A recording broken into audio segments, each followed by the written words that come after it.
gente, tudo bem? Aqui começa mais um episódio do podcast Direito Delas. E hoje a nossa convidada é a Aline Muniz. Seja bem-vinda, Aline. Obrigada, é um prazer poder compartilhar aqui minha história profissional e de vida com vocês. Aline, a gente fica feliz por recebê-la. A Aline é uma amiga minha, né, pessoal de longa data, e ela tem uma história de vida que se mistura com a história profissional dela, e ela vai contar um pouquinho pra gente como é que tudo isso começou, né, Aline? Então, eu sou formada em Direito, né, formei em 2009 e iniciei a exercer o direito, né, através da advocacia. Mas não foi uma experiência muito boa para mim, não gostei. E logo eu já comecei a estudar para concurso. Em 2013, eu fui aprovada no concurso do Governo do Estado, do Espírito Santo, que é onde eu estou até hoje. E me sinto muito realizada profissionalmente no que eu faço hoje. E aí, em 2018, né, nasceu o Cauã. O Cauã foi uma gravidez muito tranquila, não teve nenhum tipo de problema, nenhuma intercorrência, nasceu de parto normal. E só que no primeiro mês, um mês e meio mais ou menos, a gente começou a perceber que alguma coisa estava diferente.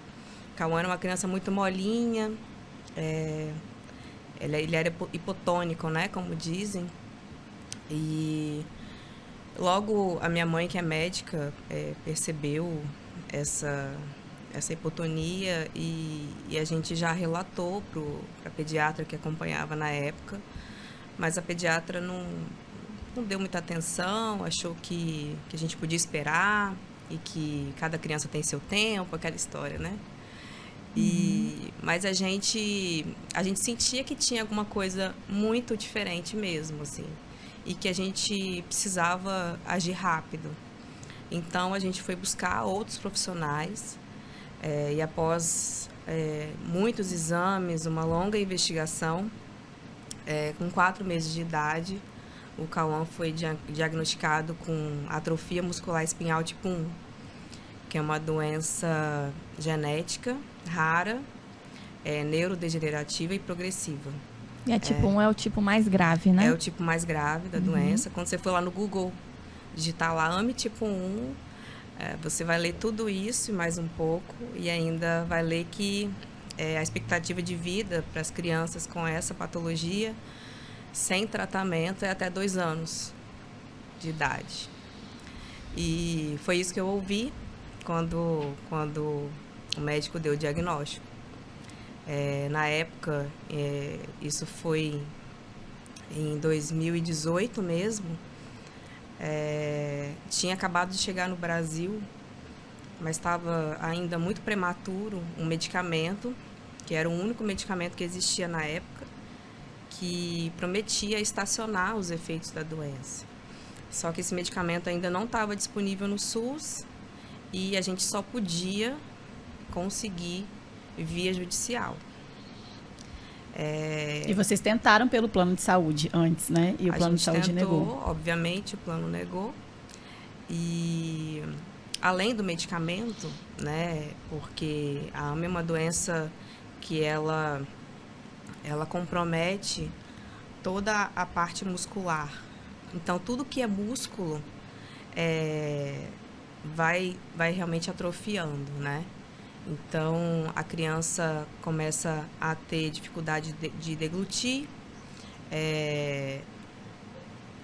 dificuldade de respirar, porque ela não tem força para poder respirar. E além da parte de movimentação mesmo, né, de braços e pernas e força muscular para poder segurar o pescoço, que era o que mais chamava atenção no Cauã naquela época, né, que ele não conseguia segurar o pescoço. Então, o médico deu esse diagnóstico para a gente. Nosso mundo caiu, assim, óbvio, né? Assim, a gente praticamente recebeu uma sentença de morte, assim. A forma como foi falado, até desencorajando, né? Olha, é uma doença muito grave, o remédio que tem aí está chegando agora. Mas ele falou assim, remédio bom é remédio velho, então, ou seja, né? Como se não tivesse solução, né? Exato. Nossa. Então, mas assim, eu não tinha, naquele momento ali, eu não tinha tempo para viver aquele luto. Eu lembro que eu vivi um luto durante um dia.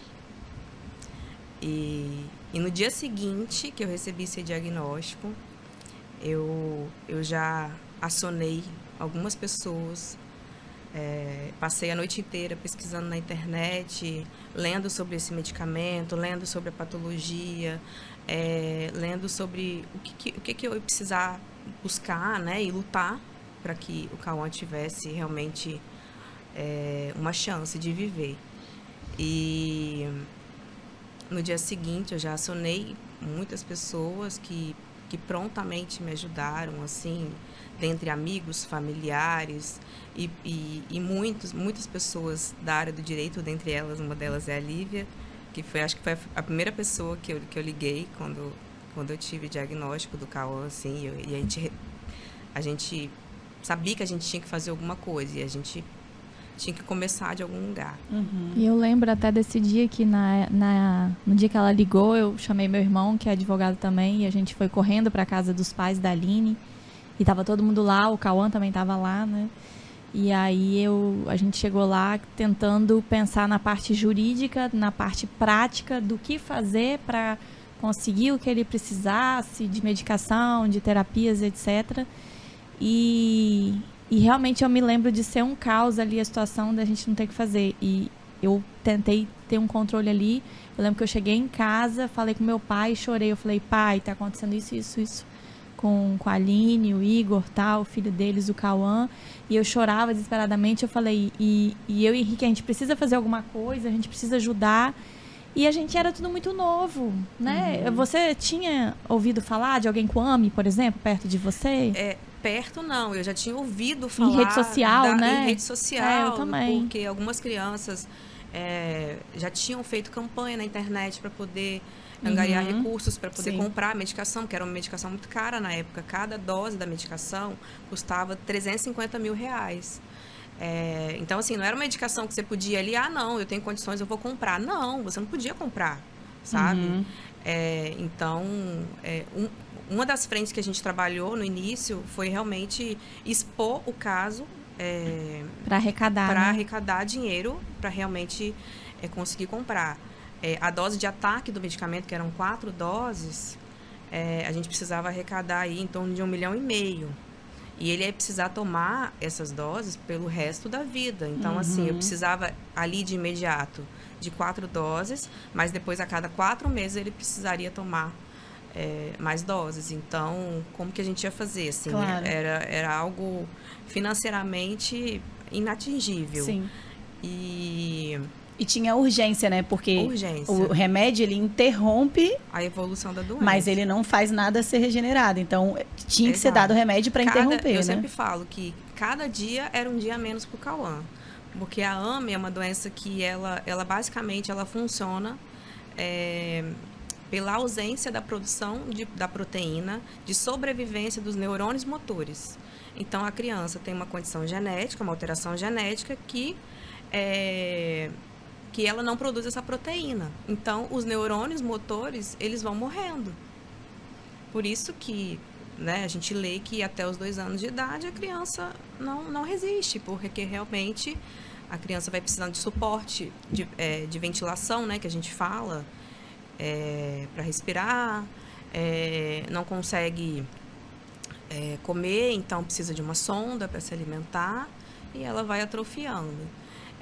E eu me agarrei naquela esperança daquele medicamento e ao contrário do que o médico tinha dito, o que eu encontrei em relação às experiências com esse medicamento, tanto fora do Brasil quanto aqui no Brasil, eram as melhores, assim, as crianças que já tinham tomado no Brasil estavam apresentando melhora, estavam com seu quadro estabilizado.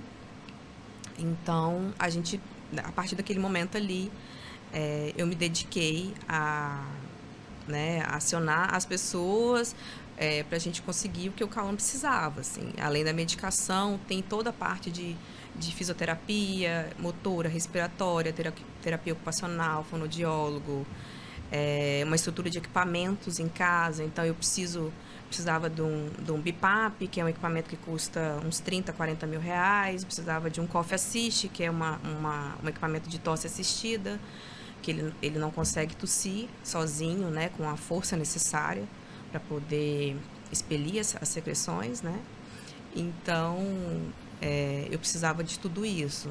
Inicialmente, a gente tentou administrativamente junto ao plano de saúde, mas, obviamente, foi negado. Inclusive, foi muito marcante para mim que esse equipamento, que é o BiPAP, que ele é um equipamento de suporte à vida, e a médica fez um laudo e colocou isso, assim, e o plano nem pensou 2 vezes em negar. Em negar para um bebezinho um equipamento que era necessário para a sobrevivência dele. De 4 meses de idade. Então, aí a necessidade de acionar a justiça, né?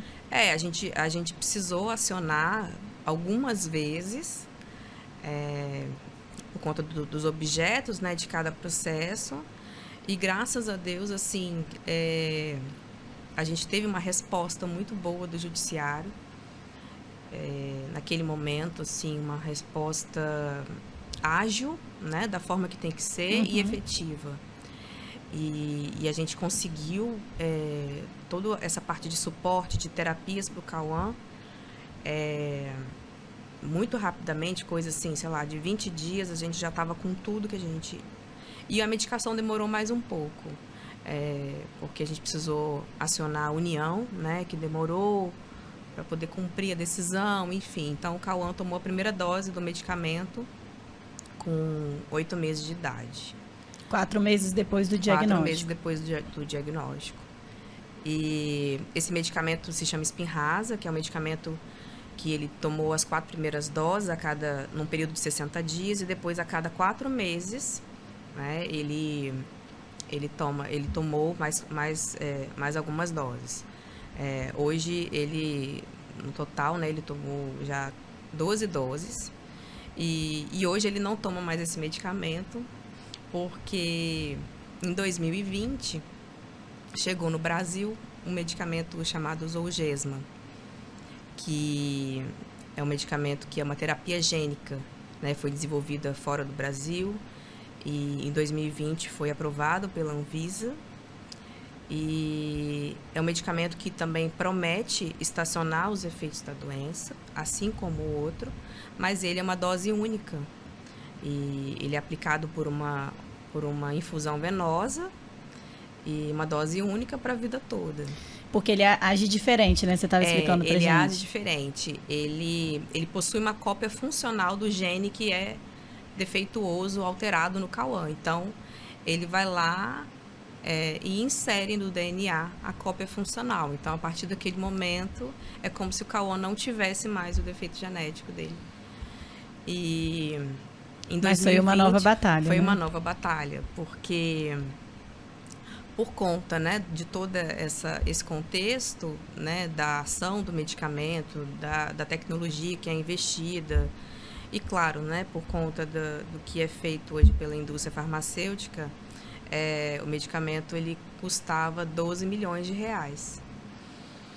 Novamente, né, a gente está diante de algo inatingível, e a gente tinha que, judicialmente, também buscar isso.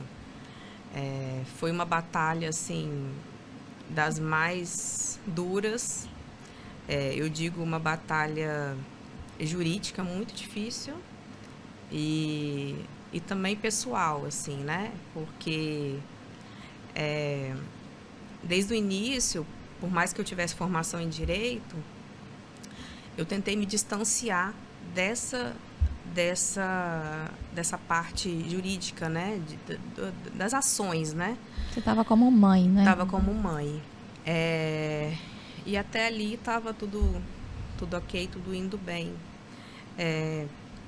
Com esse novo medicamento, né, chegou um momento do processo que eu percebi que realmente a gente estava sem luz, assim. A gente pensou em desistir algumas vezes, porque aquilo era muito desgastante, assim. Só para contextualizar as pessoas, né, esse medicamento, ele tinha um tempo para ser aplicado e um peso. Então, ele foi aprovado aqui no Brasil para crianças até 2 anos ou 13,5 kg. E o Cauã estava chegando nos 13,5 kg. Eu até comprei uma balança para poder pesá-lo. Nossa. Toda semana eu pesava. E, claro, preocupada em comprometer o suporte nutricional dele por conta desse tempo, né? Desse limite.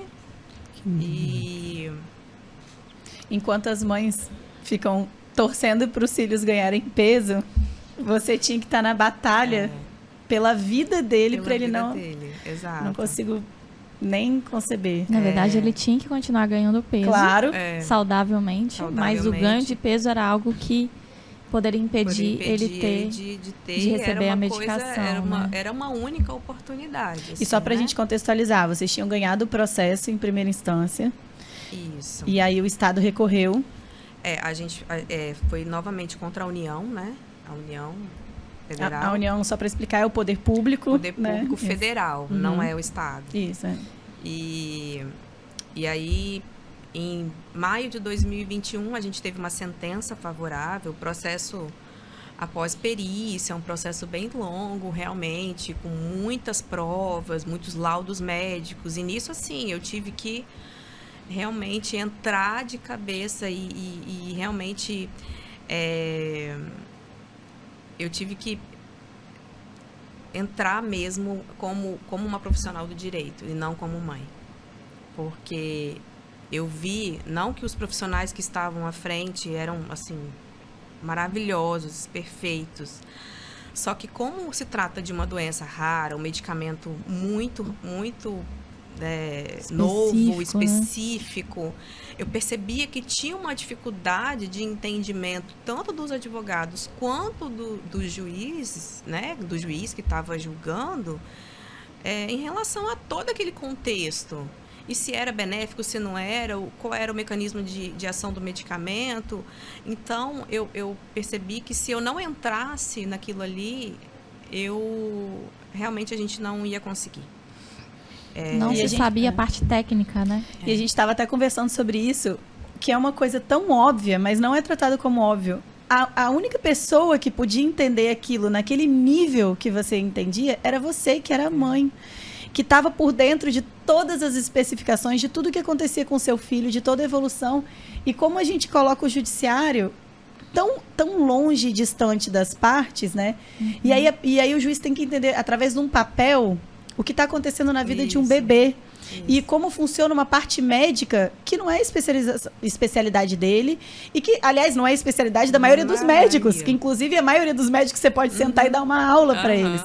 E como a gente coloca, como muitas vezes esses profissionais se colocam de uma forma muito distante das pessoas, assim, né? Porque eu sou profissional, mas não, a especialista é a parte, era você no caso. Né? Na verdade, meu papel era realmente ser um elo entre o que o médico estava falando nos laudos, através dos laudos, e o que o juiz ia entender. Só que quem passava isso era o advogado.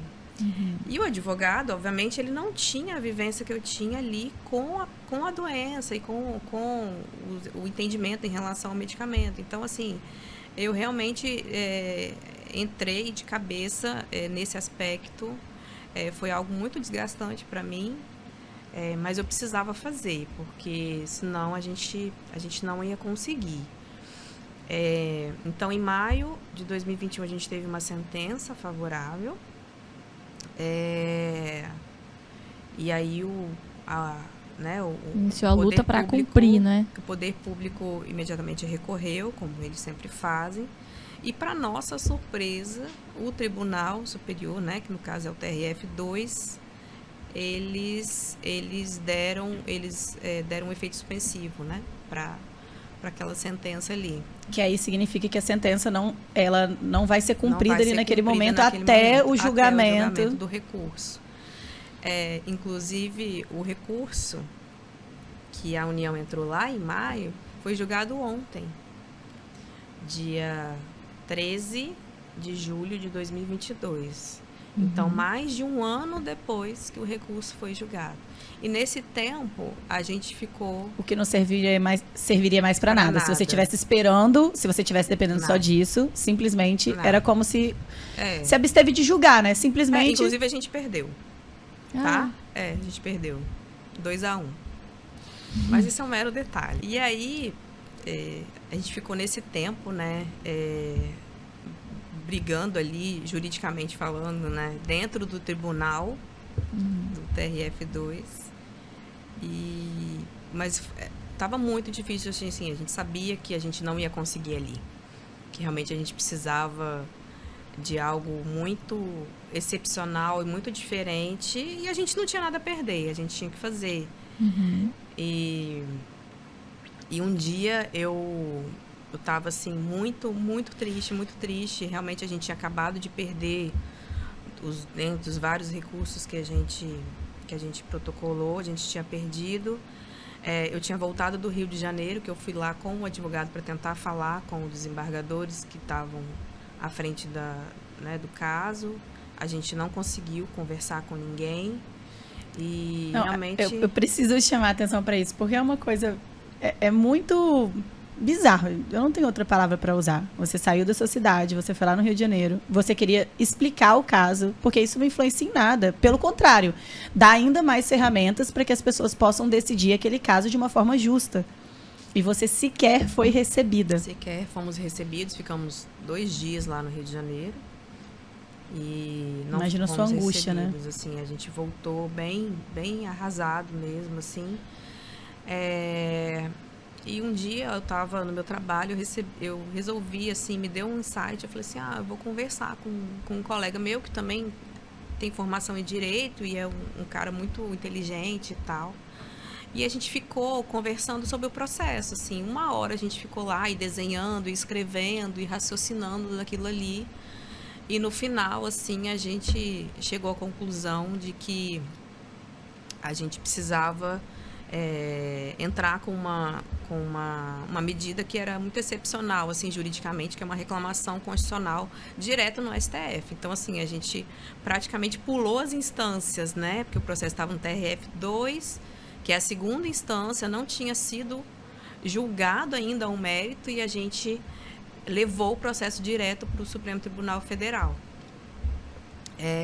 E aí, nesse dia, eu conversei com um advogado que estava no caso, e ele também estudou muito e conseguiu fazer, assim, uma petição linda, maravilhosa.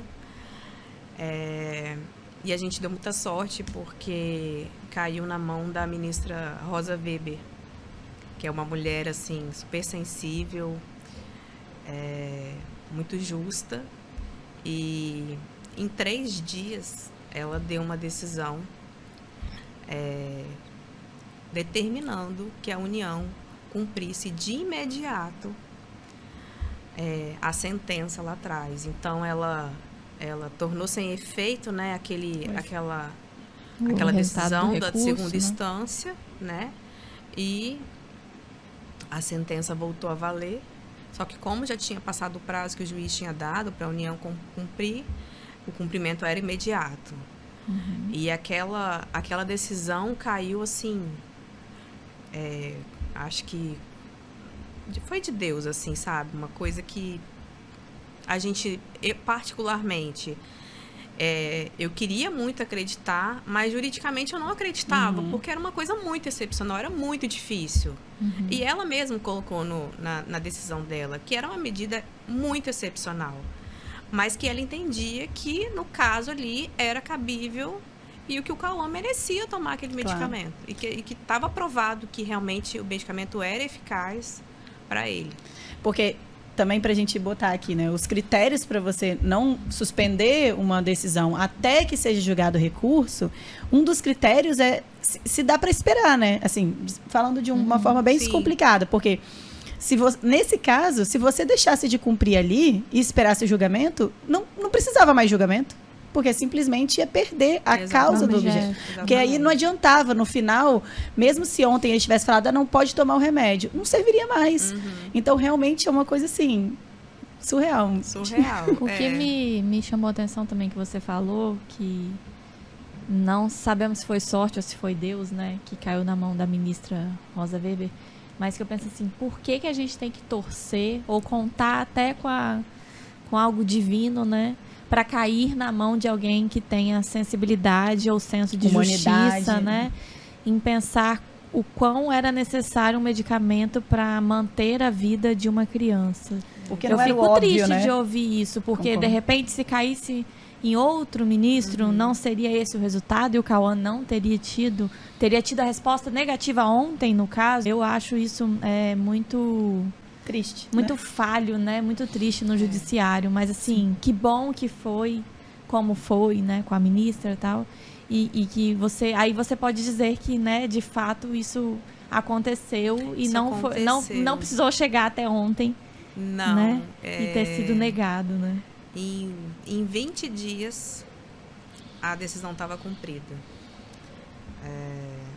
A União depositou o valor do medicamento numa conta judicial, né? E eu tive que fazer todo o processo de importação desse medicamento, porque ele não era comercializado no Brasil.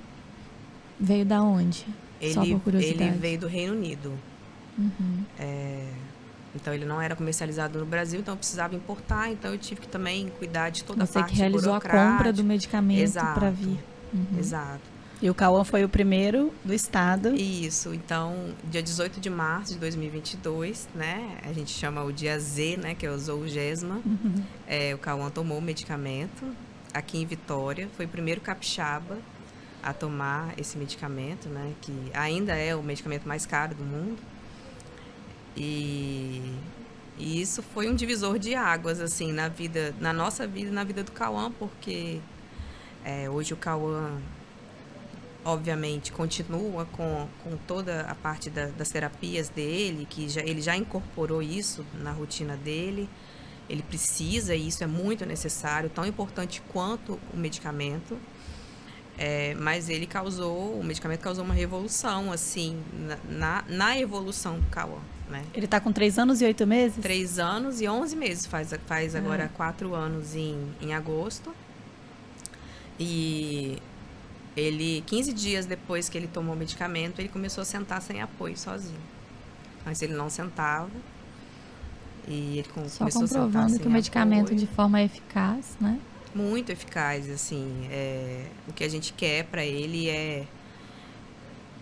assim, lá no início, o que a gente queria que ele vivesse, né? E hoje a gente tem condições de dizer que a gente quer que ele viva com qualidade né? Com uma qualidade de vida, que ele seja inserido realmente na sociedade, que ele possa viver na condição dele, né? Mas de uma forma leve, feliz e alegre, que é como ele é. Uhum. Né? E essa trajetória, Aline e Thaís, de quase 4 anos, né? Considerando que foi após o nascimento, de luta, né? De tristezas, alegrias, conquistas, luta no judiciário, luta na vida pessoal, eu acho que tem que servir de inspiração e de força para os pais buscarem isso e saberem que é direito, né, deles terem, da criança ter esse medicamento, esse cuidado, e que tem que correr atrás. Infelizmente não é fácil, mas que vale a pena, né? Esse é um dos motivos que a gente optou por divulgar, assim, e expor. É uma exposição da nossa imagem, da imagem dele, mas eu entendo que é uma exposição para o bem. Uhum. Muitas mães me procuraram depois que o caso foi exposto na imprensa, através das redes sociais, compartilhando, né, as suas experiências, as questões lá das crianças, e realmente eu acho que serviu para poder encorajá-las, né, a buscar, seja uma terapia, seja um medicamento, algo que é negado pelo plano de saúde, foi negado pela justiça, não, mas continua lutando, que realmente é possível. E que possa servir de exemplo também o quanto a justiça pode auxiliar. Hoje a gente está aqui com você comemorando e aliviada que finalmente o Cauã recebeu um remédio que definitivamente muda né? Traz um alívio. E quão melhor é isso, né? Quão melhor é ver uma pessoa satisfeita que realmente conseguiu salvar a vida e dar uma vida de qualidade para o filho. Essa história é muito emocionante. Eu fiquei emocionada também quando você me contou. É muito bonito ver a sua luta, a sua força, como você pegou a sua história, a sua trajetória profissional. Não era o que você queria, nem era o que você estava trabalhando mais, mas falou, não, vou usar tudo, eu vou juntar tudo que eu tenho e vou dar tudo isso pela vida do Cauã. E como, Thaís, a gente está trazendo mulheres aqui com histórias fortes de vida, né? E mães, né? Potentes, né? Que a gente diz. 30 minutos. Que lutam pelos seus filhos, né? Como leoas mesmo, que lutam pela vida dos filhos, né? Pela uma melhora de qualidade, muitas vezes. E a gente está tendo uma série de felizes coincidências de trazer convidadas que têm esse perfil como o seu, Aline, de uma mulher que batalha, que luta dentro do direito, inclusive a coincidência também de ser dentro do direito, né? E a gente fica muito feliz em poder dar esse espaço, né, para vocês e para poder mostrar para a população, né, que a gente está aqui disposto e disponível para auxiliar, entender a doença, né, o que é, o que pode ser feito, entender o caminho, né, a ser percorrido. Algo que eu acho também muito relevante da gente falar é chamar a atenção das mães e dos pais, óbvio, para esses marcos motores das crianças. Muitas doenças genéticas se manifestam muito cedo. E às vezes os pais não estão atentos, né, a isso, assim. A AME é uma doença que ela tem uma incidência de 1 a cada 10 mil. Não é tão raro assim. Né? E quanto mais precocemente a gente tem o diagnóstico e inicia o tratamento, obviamente que o prognóstico é muito melhor. Então, assim, chamar a atenção para os pais, a gente vê campanhas direto aí, prestem atenção nos marcos motores dos seus filhos, né? Vê se tem alguma coisa errada, comunica o pediatra. Se achar ainda que tem alguma coisa errada e o pediatra achar que não, procura outro, procura um neuropediatra, que eu acho que isso é muito importante. Com certeza. Olha, eu te agradeço muito por compartilhar essa história. Quero registrar meu parabéns, porque é muito inspiradora. E que bom poder saber que teve esse esse começo, né? Essa nova oportunidade. Estou muito feliz, muito obrigada por ter vindo aqui compartilhar com a gente. Eu que agradeço a oportunidade de compartilhar com vocês. Eu fico feliz porque a Aline é minha amiga, então ela está aqui compartilhando uma história da vida dela que eu já conhecia, mas que é sempre importante ouvir e repensar, né? E compreender tudo isso. E você que assistiu esse episódio, deixa seu comentário, sua curtida, compartilha, conversa com a Aline, conversa com a gente. E muito obrigada por assistir. Até logo. Até mais. Tchau. Tchau.